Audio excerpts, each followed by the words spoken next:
The ceramic mug felt cold in my hands, despite the hot coffee inside. $8. I knew because the price tag was still stuck to the bottom, leaving a sticky residue that my daughter hadn't bothered to remove.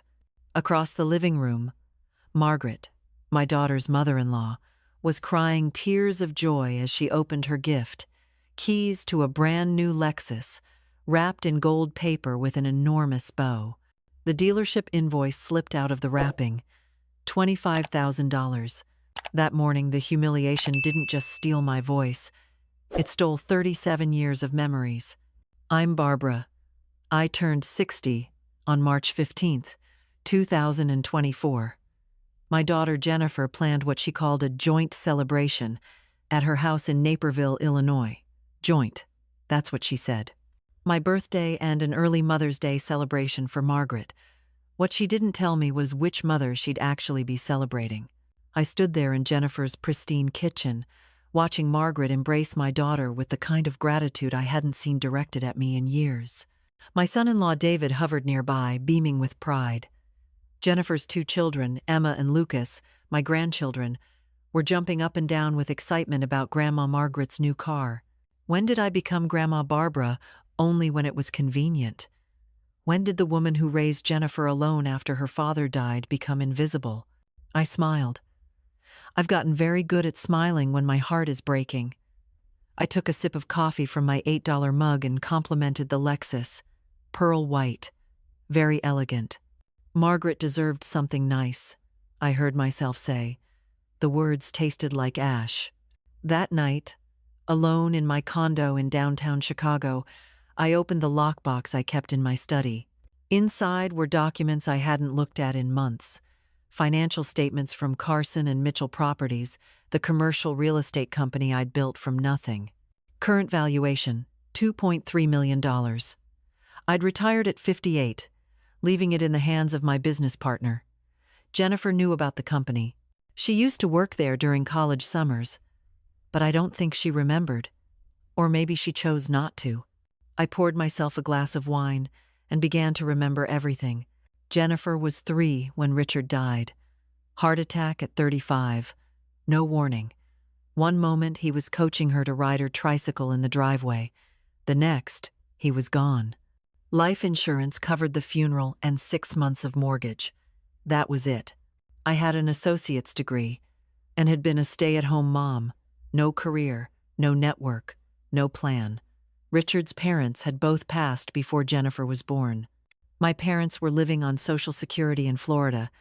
I was alone with a toddler and a mortgage. I took a job as a receptionist at a property management firm, $15 an hour, 2006 rates. I worked 8 to 5, then picked up Jennifer from daycare, fed her dinner, put her to bed, and spent another 3 hours teaching myself about real estate by reading everything I could find. On weekends, I cleaned office buildings for extra money. Jennifer came with me sometimes, coloring in empty conference rooms while I vacuumed. By the time she was in 1st grade, I'd gotten my real estate license. By 3rd grade, I was managing properties. By middle school, I'd saved enough to buy my first small commercial building with a partner, Thomas Mitchell, another agent at the firm who believed in me when no one else did. I never remarried. Every date I went on, I felt guilty. Guilty for leaving Jennifer with a sitter. Guilty for potentially bringing someone into her life who might not treat her right. Guilty for wanting something for myself. So I focused on 2 things: building a future for my daughter and building a business that would ensure she never struggled like I did. When Jennifer wanted to go to Northwestern, the tuition was $50,000 a year. I paid it, every penny.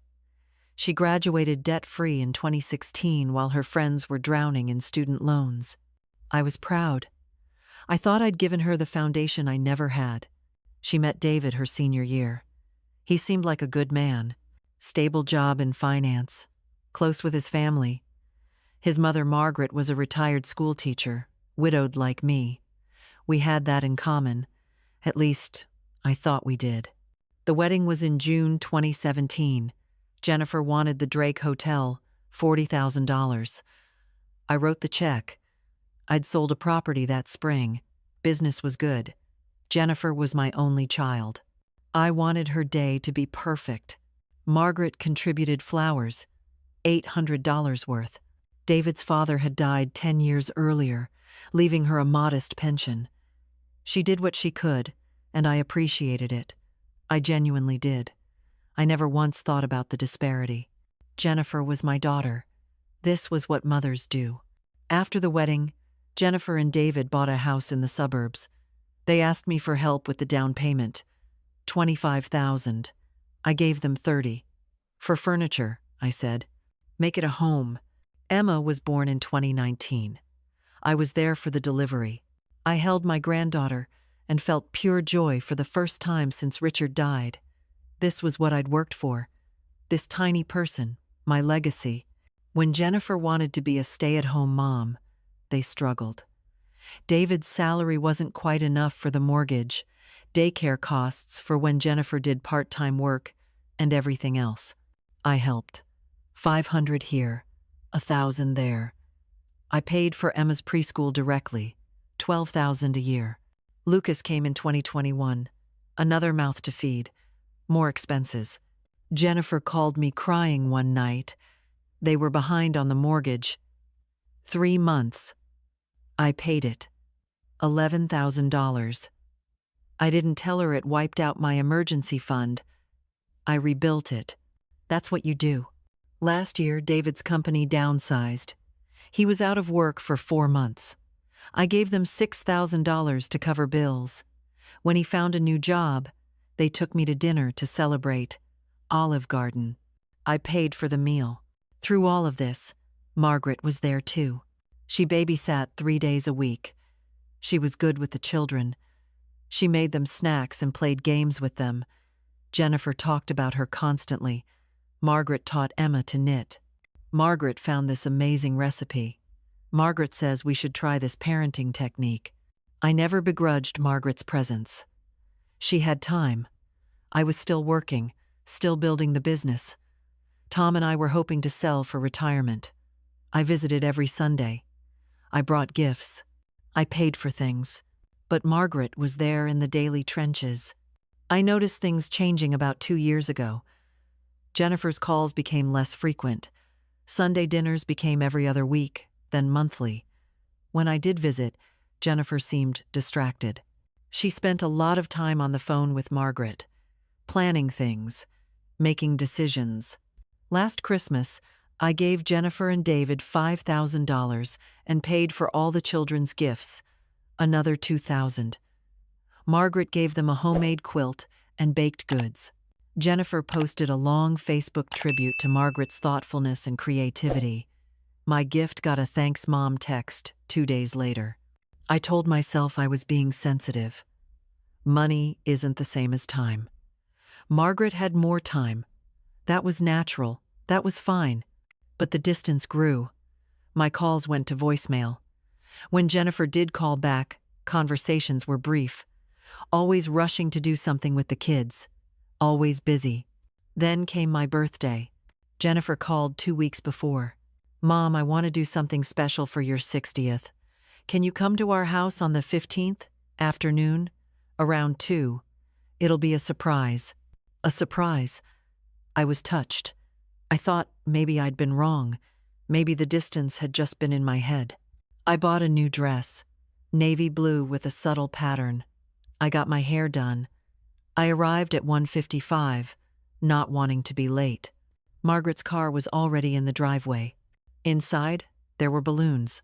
Happy birthday and Happy Mother's Day mixed together. A banner across the dining room. The table was set for 8. Jennifer, David, the kids, Margaret's sister Patricia, and me. We ate lunch, pot roast. It was nice. The kids made me cards. Emma's had a crayon drawing of us holding hands. Lucas's had glitter everywhere. I genuinely smiled for those. Then came the gifts. Margaret opened hers first. The box was huge. Jennifer was practically vibrating with excitement. Margaret gasped when she saw the keys. Jennifer explained she and David had been planning this for months. Margaret's car was 15 years old, constantly breaking down. She needed something reliable. She did so much for them. This was the least they could do. Margaret cried. David hugged his mother. Jennifer took photos. Emma and Lucas sang a little song they'd made up about Grandma's new car. Everyone was laughing and crying and celebrating. Then Jennifer turned to me. Mom, we got you something too. She handed me a small gift bag, tissue paper on top. Inside, the mug, white ceramic with "World's Best Mom" in generic script, the price tag on the bottom, $7.99 from Home Goods. I saw it and thought of you, Jennifer said. She was already turning back to Margaret, asking if she wanted to go see the car now, parked down the street with the dealership bow on top. I held the mug.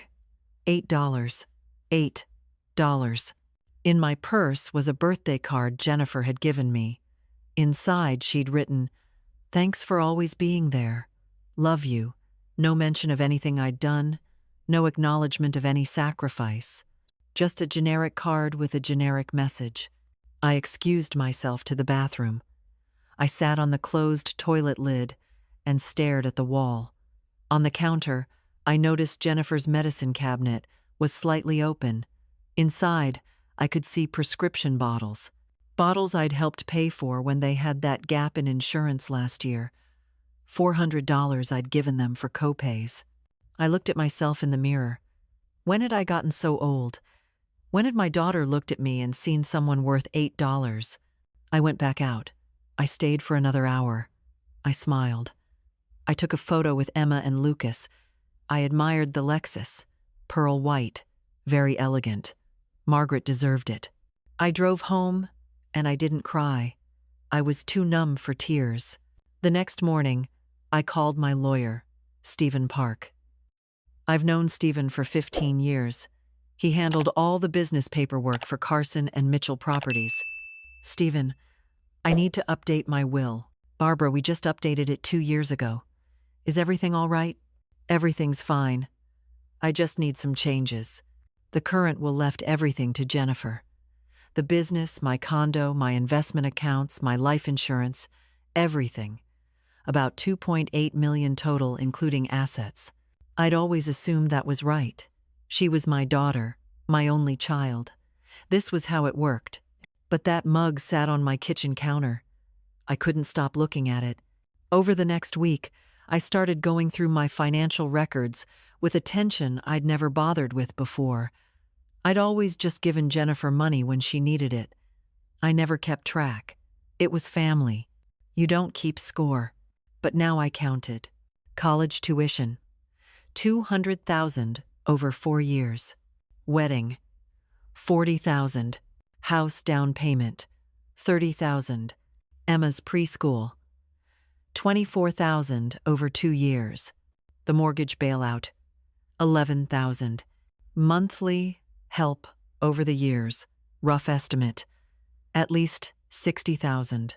Gifts, emergency money, covering bills. Another $30,000, conservatively. Total, approximately $395,000. That number sat in my chest like a stone. Nearly $400,000. Enough to buy a nice house outright. Enough to retire comfortably years earlier than I did. Enough for so many things. And Jennifer gave me an $8 mug. I thought about Margaret's Lexus. $25,000. Jennifer and David somehow found $25,000 for Margaret. I started looking closer at Jennifer's social media. Posts I'd liked reflexively without really reading. Photos of family vacations I hadn't been invited on. Disneyland last summer. 7 days. That's expensive. Especially for a family of 4. Where did that money come from? I saw posts about date nights, about new furniture, about David's amazing bonus in December, about Jennifer's girls' trips with her friends. They had money for those things. But not to replace my $8 mug with something more thoughtful? I wasn't angry yet. I was still in the phase of trying to make it make sense. Maybe I'd spoiled her.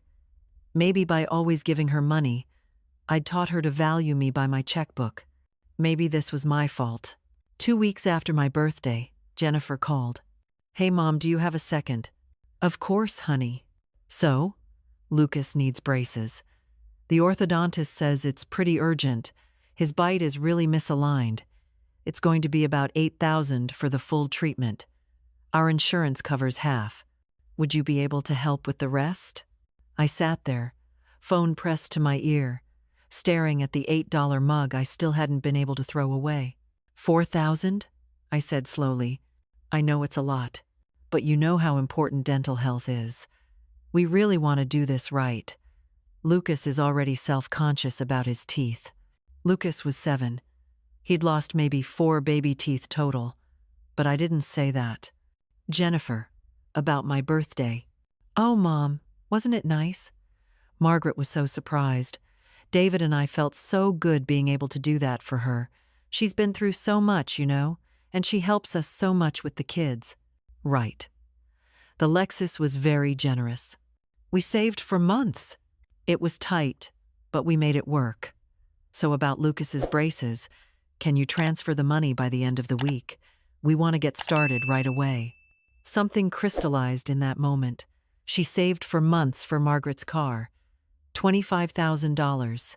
But she was calling me, 2 weeks after giving me an $8 mug, asking for $4,000 more.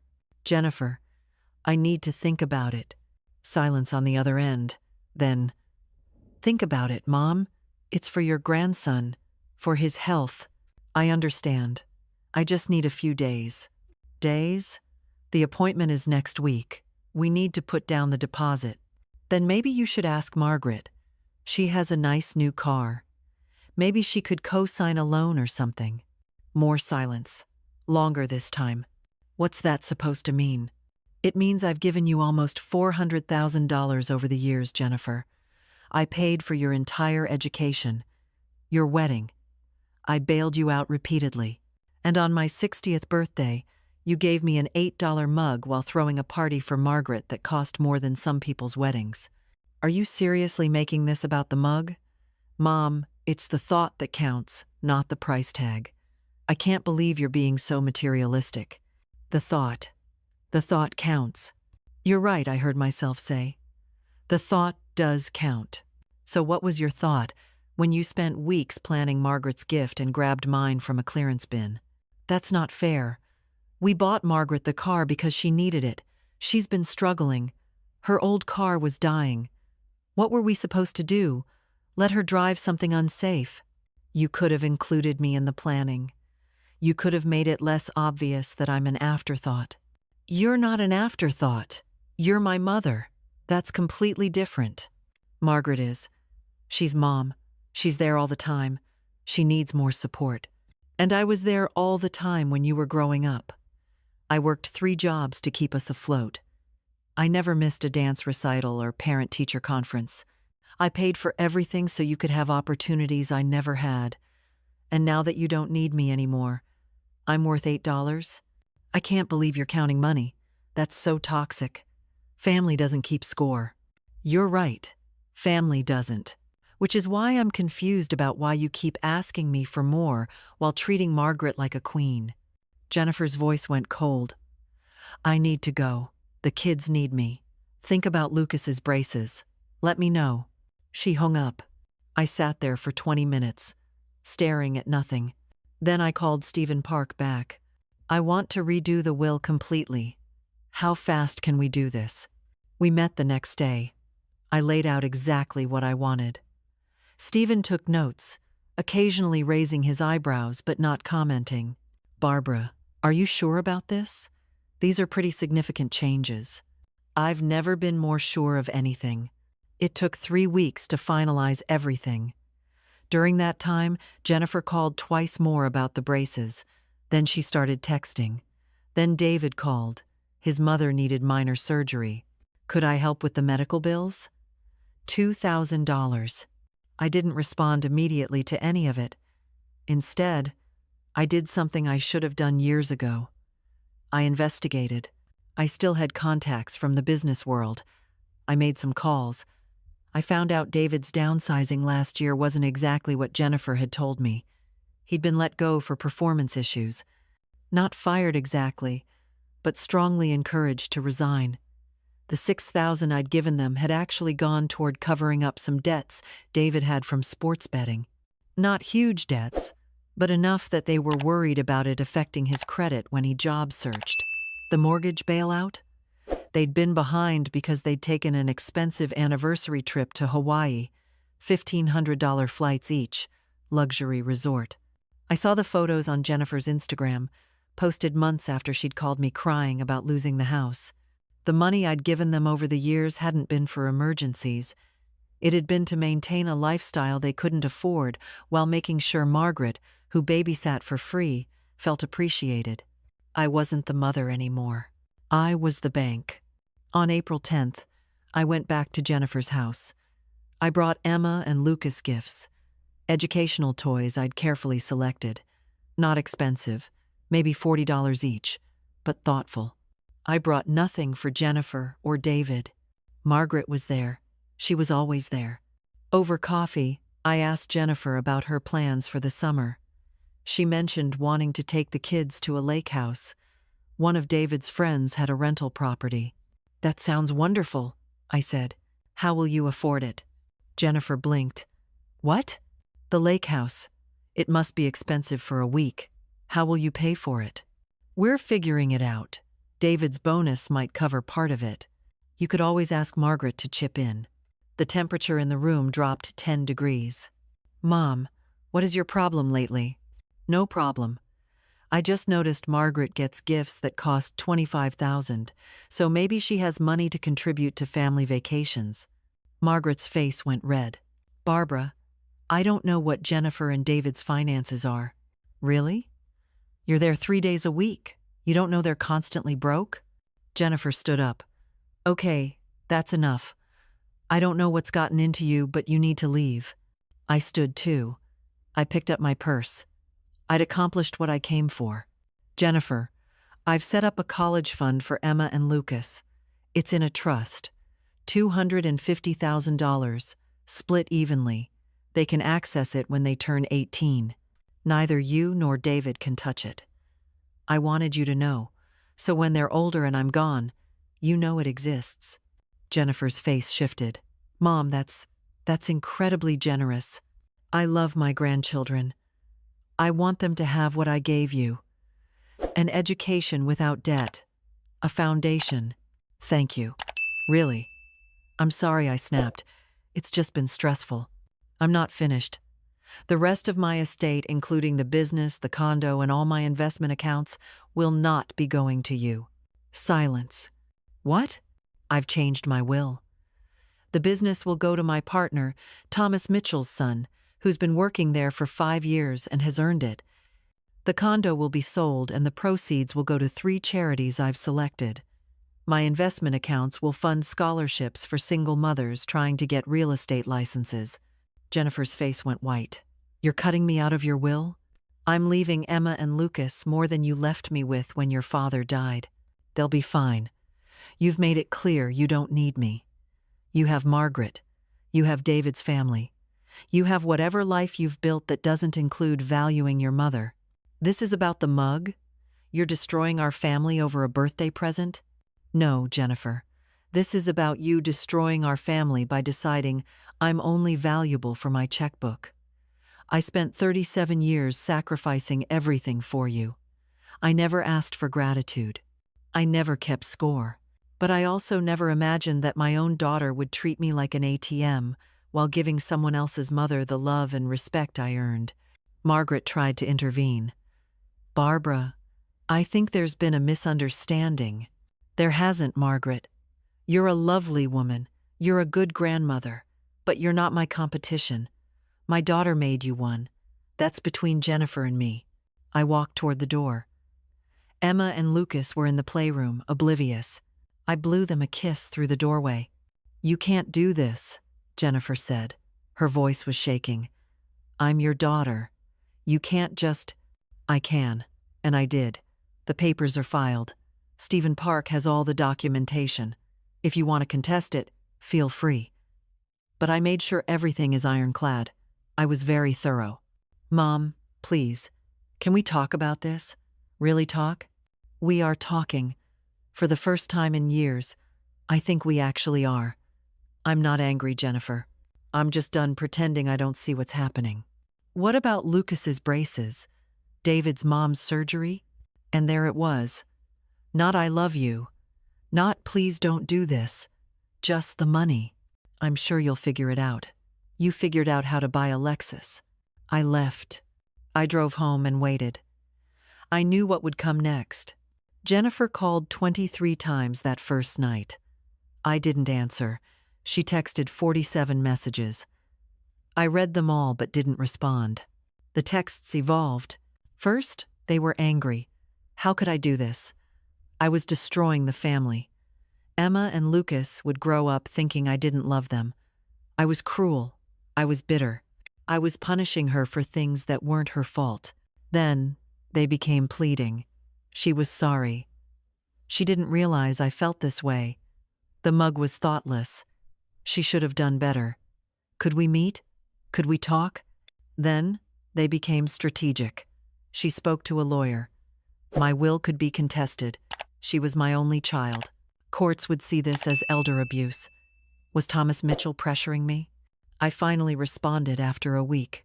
Jennifer, I'm not being abused. I'm not having a breakdown.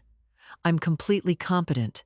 Stephen Park had me evaluated by a psychologist to confirm that, specifically so you couldn't make these claims. The will is legal. The decisions are mine. They're final. Mom, I don't care about the money. I care about you. About us. If you didn't care about the money, why was your first question about Lucas's braces? She didn't have an answer for that. Over the next few weeks, she tried different approaches. She brought the kids to my condo. Emma cried, asking why I didn't visit anymore. It broke my heart, but I stood firm. Sweetheart, I visit every Sunday at 2. Your mommy knows that. She can bring you any time. Jennifer hadn't brought them on a Sunday in months. David called. He apologized for any misunderstanding. His mother never meant to come between us. Could we all sit down like adults? Margaret called. She was in tears. She never wanted this. She'd give the car back if it would fix things. Margaret, keep the car. You didn't do anything wrong. This isn't about you. But Jennifer couldn't hear that. To her, this was about the car, about Margaret, about money. She couldn't see it was about 37 years of being taken for granted, culminating in $8 and a clearance bin afterthought. 3 months have passed. Jennifer still calls regularly. The tone has shifted again. Now it's confused. Hurt. She genuinely seems to not understand what she did wrong. Last week, she left a voicemail. Mom, I've been thinking. I know you felt hurt. I get that. The birthday thing was bad. I should have put more thought into your gift. But you're making this so much bigger than it needs to be. You're letting pride destroy our family. Emma asked me yesterday if you still love her. What am I supposed to tell her? That her grandmother is so bitter about a mug that she's willing to cut us all off? I listened to that voicemail 3 times. She still doesn't see it. The mug was never the point. The mug was a symptom of a disease that had been growing for years. I'd enabled it by always saying yes, always giving more, always being available to fund their lives while accepting less and less in return.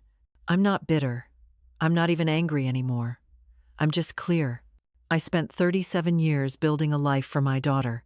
I worked myself to exhaustion. I denied myself relationships, vacations, luxuries, rest. I poured everything into making sure she never struggled like I did. And when I needed her to see me as more than a checkbook, she couldn't. $8. That's what she thought I was worth. The trust for Emma and Lucas is secure. They'll have their education paid for. They'll have opportunities. I made sure of that because I love them, and they're innocent in all of this. But Jennifer's inheritance is gone. The business I built will go to someone who earned it through hard work, not expectation. The money I saved will help other women who are where I was 37 years ago, desperate and alone, needing a chance. This wasn't revenge. It was reclamation. Reclaiming my dignity. Reclaiming my worth. Reclaiming my right to be treated as more than an ATM with a pulse. I look at the mug sometimes, still sitting on my counter. I've thought about throwing it away, but I keep it as a reminder. A reminder that love without respect isn't love, it's exploitation. A reminder that generosity without boundaries doesn't create gratitude, it creates entitlement. A reminder that sometimes the most loving thing you can do is let someone experience the consequences of their choices. Jennifer will be fine. She has David. She has Margaret. She has whatever life they build together. Maybe someday she'll understand. Maybe she won't. That's not my responsibility anymore. My responsibility now is to myself, to the woman who sacrificed everything and deserves more than $8 worth of appreciation. I'm 60 years old. I have years left. I'm going to spend them knowing my worth, surrounding myself with people who see it, and refusing to accept less than I deserve. Because I taught my daughter many things. I taught her about hard work, about sacrifice, about perseverance. But I failed to teach her one crucial lesson, that the people who give you everything deserve more than your scraps. She'll learn that lesson now, just not from me, and not with my money. The mug sits on my counter. $8, a small price to pay for clarity. I hope someday Jennifer looks at her mother-in-law's Lexus and thinks of me. I hope someday she calculates what I gave her versus what she gave me and feels the weight of that disparity. I hope someday Emma asks her why I wasn't in their lives, and she has to find an answer that doesn't make her look like the villain in her own story. But mostly, I hope she's happy, because despite everything, she's still my daughter, and I still love her. I just love myself more now. And that's a lesson that came 37 years and $8 too late but arrived exactly when I needed it.